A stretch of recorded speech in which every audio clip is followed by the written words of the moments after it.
The rescue. The plasma cannon fire screamed overhead like angry spirits, painting the twilight sky of Zephyria Prime in violent shades of orange and crimson.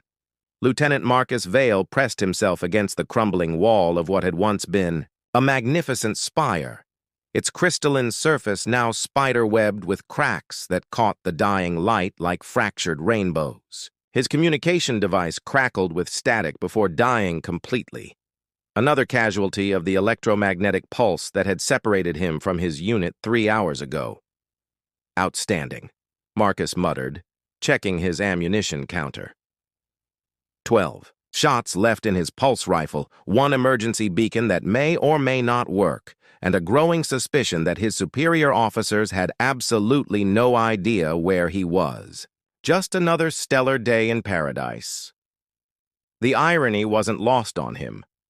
Zephyria Prime had been called the crown jewel of the Outer Rim, a planet where the very buildings seemed to grow from the ground like living crystal formations, where the inhabitants moved with an ethereal grace that made human beings look like they were perpetually stumbling through life. Now it looked like someone had taken a hammer to a stained glass cathedral. Another explosion rocked the ground beneath his feet, closer this time. Marcus shouldered his rifle and began moving through the ruins of the palace district, stepping carefully over debris that sang soft, mournful notes when disturbed. The Zephyrians had a saying about their crystal architecture: even in death, beauty sings. He was beginning to understand what they meant. That's when he heard it, a sound that made his blood freeze in his veins. Not the mechanical whine of enemy drones or the distant thunder of artillery, but something far more heartbreaking, the quiet, hiccuping sobs of a child. Marcus stopped dead in his tracks. Every instinct screamed at him to keep moving, to find his unit, to complete his mission.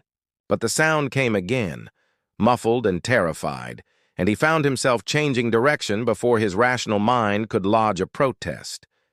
He followed the sound through a gaping hole in what appeared to have been a throne room. Massive crystal formations jutted from walls and ceiling like frozen lightning, and in their shifting light, he could see something small huddled behind a fallen pillar. As he drew closer, his breath caught in his throat. She couldn't have been more than 8 years old, with the characteristic pale blue skin of the Zephyrians and hair that seemed to be spun from actual starlight. Her clothes, once fine robes in deep purple and silver, were torn and dirty, and she clutched something to her chest that pulsed with a soft, internal light. When she looked up at him, her eyes were the color of deep space, flecked with tiny points of light that actually moved like distant stars. For a moment, neither of them moved. Then the little girl spoke in heavily accented standard. Are you going to hurt Liana?" The way she said it, referring to herself in third person, struck him as both formal and heartbreakingly young. Marcus slowly lowered his weapon and crouched down to her level, making himself as non-threatening as possible. "No, kid, I'm not going to hurt you." He gestured to himself. "Marcus, and you're Liana?" She nodded solemnly, never taking those impossible eyes off his face. Liana was in the safe room when the skyfire came, but the walls fell down, and..." Her lower lip trembled. "Liana cannot find Mother Queen." Mother Queen. Marcus felt his stomach drop. If this was who he thought it was. "Liana," he said carefully, "is your Mother Queen the leader of your people?" The little girl's chin lifted with a pride that was somehow both regal and utterly childlike. "Mother Queen Seraphina rules the 7 crystals and speaks for the Song of Stars. She is the most beautiful and wise in all the galaxy." Her face crumpled. "But Liana cannot find her." Princess. He'd found a princess in the middle of a war zone. Marcus ran a hand through his hair, trying to process this development. General Thorne would probably promote him for this. Assuming. They both survived the next few hours. Another series of explosions echoed from somewhere uncomfortably close, and both human and Zephyrian flinched. Marcus made a decision that would later seem either brilliantly heroic or spectacularly stupid, depending on one's perspective. "Okay, Princess Liana," he said, extending his hand. "How about we go find your mother queen together?" She studied his outstretched hand for a long moment, then slowly reached out and placed her small, surprisingly warm fingers in his palm. The moment their skin touched, Marcus felt something extraordinary, a brief flash of understanding. Images flickered through his mind, crystal gardens, singing spires, beings of light and grace moving through halls of living stone. And underneath it all, a deep, resonant harmony that seemed to connect everything to everything else. Liana's eyes widened in surprise. "You can hear the song," she whispered, "but you are not Zephyrian." "The what now?" Marcus blinked. But before she could answer, the sound of approaching footsteps, too heavy and regular to be Zephyrian, echoed from the corridor behind them. "Time to go," he said grimly, scooping Liana up in one arm while keeping his rifle, ready with the other. She weighed almost nothing, and the object she'd been clutching, some kind of crystalline pendant, pressed against his chest with surprising warmth. They moved through the ruins like ghosts, Marcus relying on his military training while Liana provided guidance in whispered directions. The little princess seemed to have an uncanny sense of which paths were safe and which corridors to avoid, occasionally pressing her small hand against walls that would then sing softly in response. "The crystals tell Liana where the bad machines are," she explained when he asked. "They do not like the Skyfire weapons." "Smart crystals," Marcus replied, though he wasn't entirely sure he understood. Nothing about this planet made sense by human standards, but he was beginning to realize that might be the point.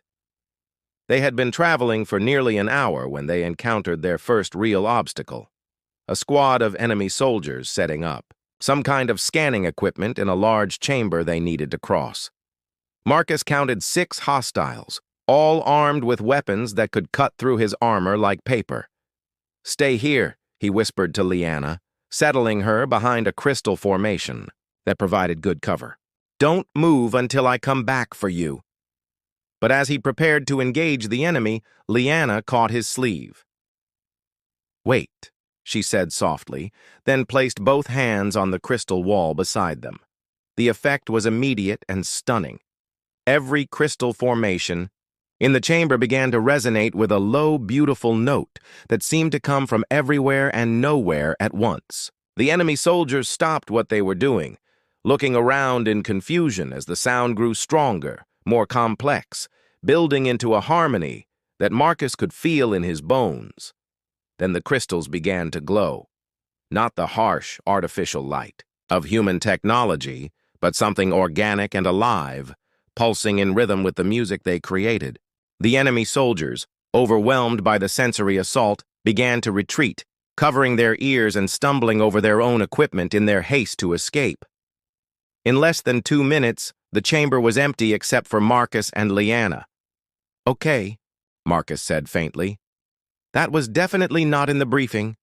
Liana smiled for the first time since he'd found her, a radiant expression that seemed to make the crystals around them sing even more sweetly. "The song protects those who listen with kind hearts," she said simply. They continued their journey, and with each passing hour, Marcus found himself more amazed by both the planet and its young princess. Liana showed him flowers that bloomed only in moonlight, their petals made of what appeared to be solid light. She introduced him to small creatures that looked like living gemstones and chimed like bells when they moved. And slowly, carefully, she began to teach him words in her own language, words that seemed to resonate with meanings far deeper than their simple sounds suggested. "Vethmira," she said, pointing to a cluster of blue crystals. "It means memory song. They remember everything that happens near them and sing it back when the moons are full." "Beautiful," Marcus said, and meant it. What's the word for friend? Lyanna tilted her head, considering. Kethani means one who walks beside you in harmony. Is that the same? Close enough, Marcus replied, touched by the concept. Kethani, it is. As they walked, Lyanna began to relax, even laugh at some of Marcus's terrible jokes about military food and the various ways his equipment seemed designed to malfunction at the worst possible moments. In return, she told him stories about her home, about festivals where entire cities would sing together in harmony so perfect it could make the stars dance, about gardens where music grew like flowers and libraries where knowledge was stored in crystalline matrices that sang their contents to those who knew how to listen. Will it be like that again? She asked quietly, as they paused to rest in a small alcove decorated with murals that seemed to shift and move in the crystal light. After the skyfire stops? Marcus looked down at her, this small being who carried herself with dignity despite having lost everything, and felt something shift in his chest. I don't know, he admitted, but I promise you this. I'm going to do everything I can to make sure you get the chance to find out. She studied his face with those impossible star-like eyes, then nodded gravely. Lyanna believes you, Marcus Kethani.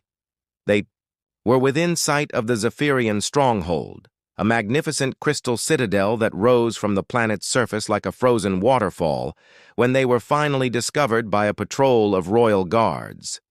The warriors, tall and graceful in armor that seemed to be grown rather than forged, initially approached with weapons raised until Lyanna called out to them in her native tongue. The transformation was immediate.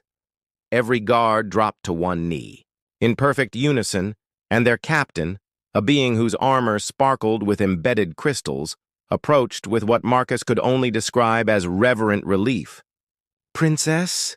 Captain Corrin said in accented standard, clearly for Marcus's benefit. "The Queen has been most concerned. We feared—" "Lyanna is safe," the little princess said with simple dignity. Marcus Kethani protected Lyanna from the skyfire and helped Lyanna find the song again. Captain Corrin turned to Marcus with an expression of profound respect. "Human warrior," he said, executing a formal bow.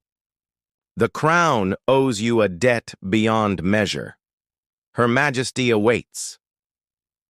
As they approached the citadel, Marcus marveled at its impossible architecture.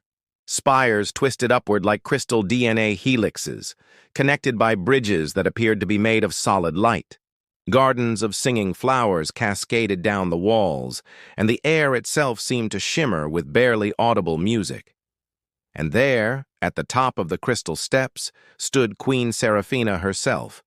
She was tall, even by Zephyrian standards, with skin that seemed to contain its own constellation and hair that moved like liquid starlight.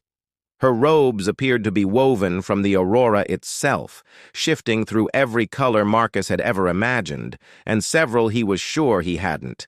But it was her eyes that took his breath away.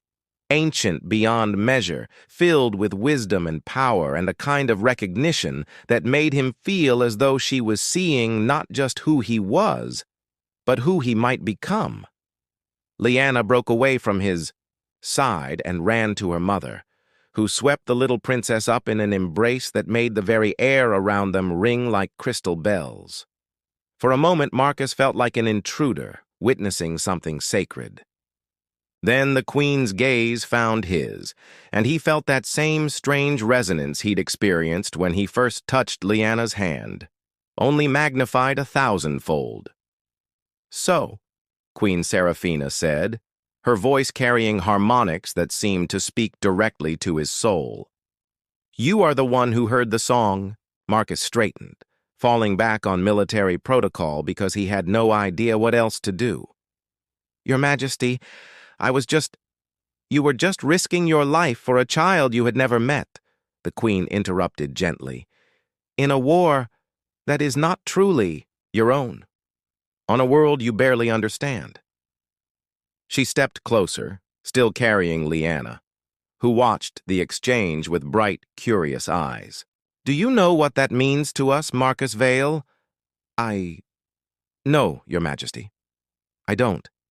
Queen Seraphina smiled, and the expression was so radiant that Marcus felt his knees go slightly weak. "It means," she said softly, "that you are far more than human, and if you are willing, I would like to offer you the chance to become something even greater." The transformation. The crystal sanctum existed in a space that seemed to defy every law of physics Marcus had ever learned. Located deep within the heart of the citadel, the chamber stretched impossibly upward, its walls lined with formations that pulsed with their own inner light. Floating platforms of pure crystal drifted slowly through the air, connected by bridges of what appeared to be solidified music. Actual notes and harmonies given physical form that chimed softly underfoot. Marcus stood at the chamber's center, still trying to process Queen Seraphina's offer. 3 days had passed since his arrival at the stronghold, 3 days of being treated as an honored guest, while the implications of the Queen's words settled into his mind like stones dropping into still water. "You're asking me to become something other than human," he said finally, his voice echoing strangely in the crystalline space. "Permanently." Queen Seraphina moved with fluid grace across one of the singing bridges, her robes trailing starlight. Beside her, Liana skipped along, completely at ease in this impossible place, occasionally reaching out to touch crystals that would respond with gentle melodies. "I am offering you the chance to become more than human," the Queen corrected gently. "The resonance bond is not a loss of self. It is an expansion of what self can mean." Captain Corrin stood at respectful attention near the chamber's entrance, his crystalline armor reflecting the ambient light in patterns that seemed almost like writing. He had been present for all of these discussions, serving as both guard and witness to what the Queen called the most significant diplomatic moment in our species' history. "Tell me again what this bond actually does," Marcus said, running a hand through his hair, a nervous habit that had only gotten worse since arriving on this beautiful, impossible world. Liana bounced forward, her eyes bright with excitement. "Oh, Marcus Cathani, the resonance bond is wonderful. You will hear the song always, and the crystals will sing to you, and you will live for many, many cycles." "Liana," Queen Seraphina said softly, and the little princess immediately quieted, though she continued to beam at Marcus with infectious enthusiasm. The Queen stepped closer, and Marcus felt that strange, harmonious sensation again, as if the very air between them was trying to teach him a language he'd never known he needed to learn. "The resonance bond creates a permanent connection between your life force and the song that flows through all Zephyrian existence," she explained. "You would gain enhanced physical capabilities, strength, speed, healing. Your lifespan would extend to match our own, approximately 800 of your Earth years. Most importantly, you would develop the ability to truly hear and influence the crystalline matrix that forms the foundation of our civilization." "And the cost?" Marcus asked, because in his experience, every deal that sounded too good to be true usually was. "You would no longer be entirely human," Queen Seraphina admitted. "Your body would change, not dramatically, but noticeably. Your eyes would begin to reflect the starlight as ours do. Your skin would take on a subtle luminescence, and you would never again be able to exist comfortably away from worlds that sing with the song." Marcus absorbed this information, trying to imagine explaining to his commanding officers, assuming he ever saw them again, that he'd become a human-alien hybrid. The mental image of General Thorne's face alone was almost enough to make him laugh. "There's something else," he said. "Something you're not telling me." The Queen's expression grew more serious. "You are perceptive. Yes, there is more. The resonance bond would make you the first human ever to hear the song. That would make you invaluable to those who might wish to exploit such a connection. You mean I'd become a target? You would become a bridge, Captain Corrin interjected, speaking for the first time since they'd entered the chamber. Between our peoples. That is both a great honor and a great burden. Lyanna tugged on Marcus's sleeve, looking up at him with those impossible star-like eyes. Will you stay with us, Marcus Cathani? Will you help Lyanna learn to sing the big songs when she becomes queen-to-be? The simple question hit him like a physical blow. In 3 days, this remarkable little girl had somehow become the closest thing to family he'd ever known. The thought of leaving her, of never seeing her grow up to inherit her mother's wisdom and grace, felt like contemplating the amputation of a limb. The choice must be yours alone, Queen Seraphina said gently. But know this. What you did for my daughter, the selflessness you showed in protecting her, has already changed the course of our war. The other Zephyrian houses have heard the story. They speak of the human who heard the song, who risked everything for a child not his own. You have become a symbol of what peace between our species might look like. Marcus walked to the edge of one of the floating platforms, looking out over the crystalline city that sprawled below them. In the distance, he could see the reconstruction efforts. Zephyrians working alongside the crystal formations themselves, buildings growing back into existence through some harmony of technology and biology that his human mind couldn't quite grasp. What about my own people? He asked. What happens to my duty as a soldier? The war is ending, Queen Seraphina said quietly. The enemy forces that attacked us were not your people. They were raiders from the void sectors, seeking to harvest our crystal technology. Your government has already sent envoys requesting a formal alliance. They need someone who can speak for both sides, someone who truly understands what we are. A bridge, Marcus repeated Corrin's word. The first of many, we hope. Marcus closed, his eyes feeling the subtle vibrations of the song that seemed to flow through everything in this place. In the past 3 days, he'd begun to understand what Lyanna meant when she spoke of the crystals remembering, of the way the very stones of this world held the history and dreams of its people. He'd watched Zephyrian children play games that involved growing flowers from pure light, seen artists create sculptures from crystallized music, witnessed healers mend broken bones by teaching them to sing in harmony with healthy tissue. It was beautiful. It was impossible. And somehow, despite every rational objection his military training could muster, it felt like home. If I agree to this, he said slowly, if I undergo this resonance bond, what exactly does the ceremony involve?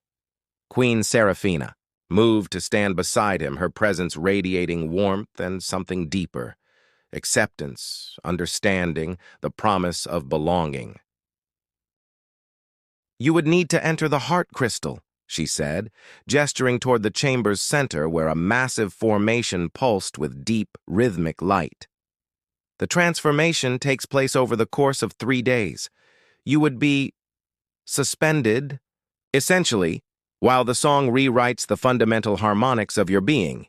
It is not painful, but it is comprehensive and irreversible.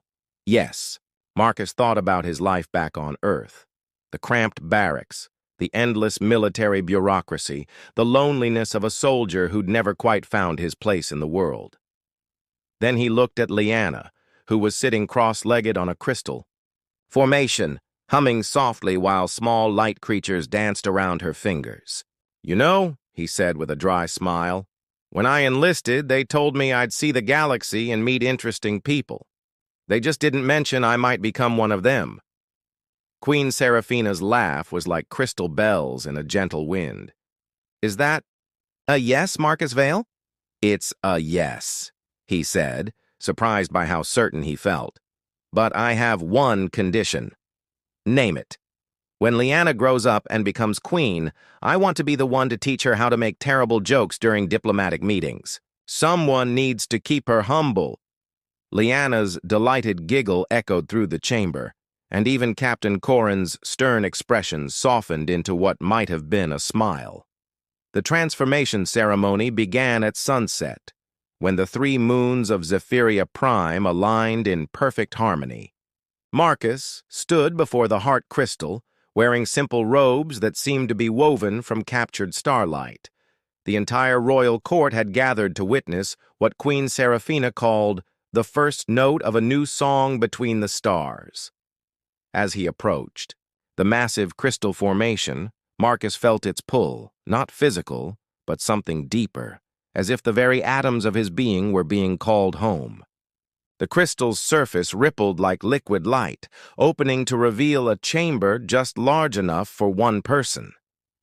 "Are you ready?" Queen Seraphina asked.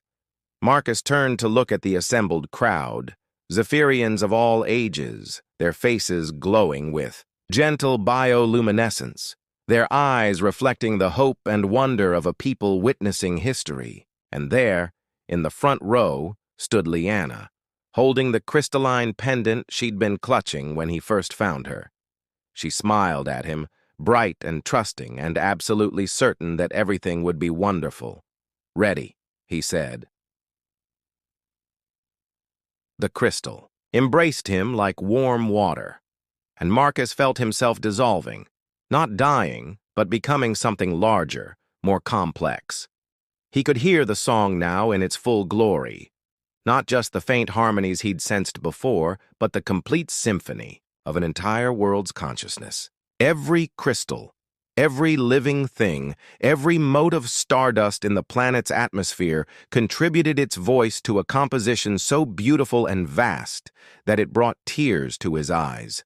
He felt his human limitations falling away like old clothes, the narrow bandwidth of his senses expanding to encompass spectrums of light and sound he'd never imagined, his understanding deepening to embrace concepts that human language had no words for.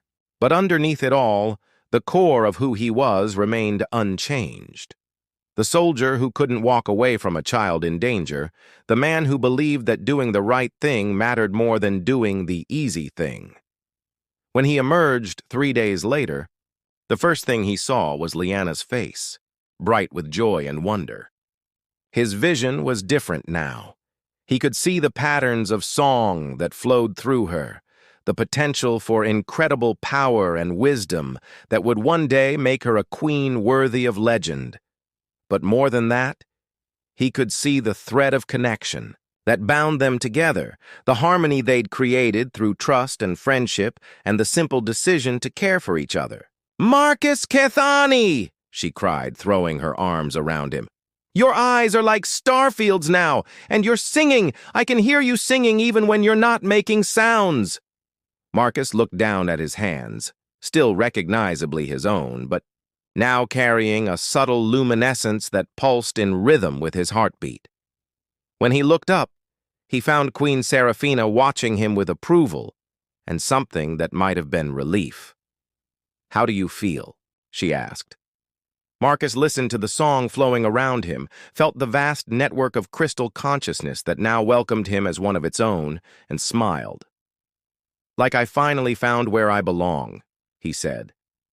And in the years that followed, as he served as ambassador and bridge between two species, learning to understand each other, as he watched Lyanna grow into the wise and compassionate ruler her people needed, as he helped negotiate the peace that would eventually span the stars, Marcus never once regretted his choice. He had become something more than human. He had become exactly who he was meant to be.